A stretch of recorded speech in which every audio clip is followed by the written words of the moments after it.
Hi, everyone. Today in the Daily Data, we're going to be talking about a cool little text called the Farmer's Instructions. And this text was edited really substantially. It's a fantastic work by Miguel Seville, and it's entitled The Farmer's Instructions. And you can see the link to the book down in the description. But it's a text that, in in Sumerian and in Akkadian, people in ancient Mesopotamia wrote about all kinds of different things. And this text talks about the process and procedures for cultivating cereal crops, particularly barley, throughout the year. And it's just cool to be able to see these sorts of things. Because it's very, you expect to see mythology and administrative text, but to see something about how to cultivate barley, it's a cool thing to take a look at, because they hit on a lot of different topics in the things they wrote about. So the text is not an exhaustive presentation of the entire process. It assumes that the person reading it has a background in these procedures. So you can't pick the thing up and have a step-by-step guide to how to cultivate cereal crops during the year. But it's sort of designed as a general overview of the process and effective ways to do it. So Seville has provided in the introduction of his edition an outline. I'm going to share that outline with you, and then we're going to talk about how this text was used in antiquity. So it opens with an introduction in which the text reports that the god Ninurta, who is the patron deity of agriculture, amongst other things, as you've seen in other videos, has provided these instructions.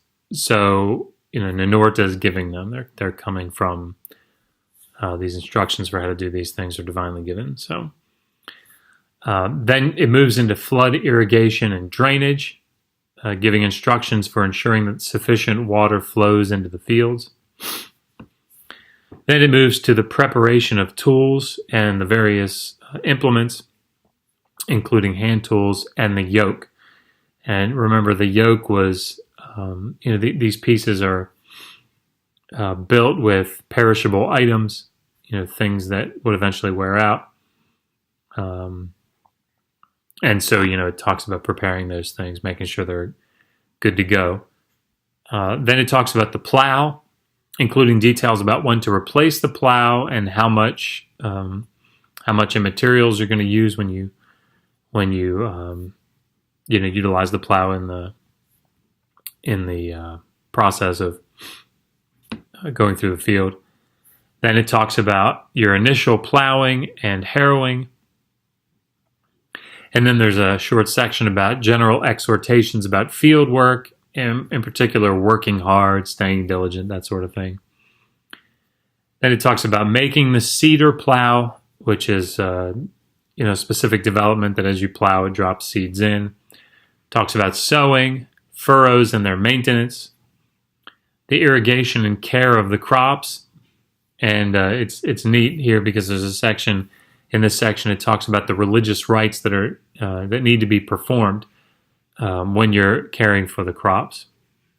So you see this, connection, this all-pervasiveness, I suppose, of religion in their theology in daily life. Then it describes the harvest, preparation for the threshing floor, the threshing itself, winnowing, and then preliminary measuring and release of the grain. And so, you can see how that whole process is described there in the text. And finally, you have a subscript and a doxology, which refers to Ninurta again, and the text ends. So it's interesting, you have proverbs in the ancient world, you have things that give didactic instruction on things.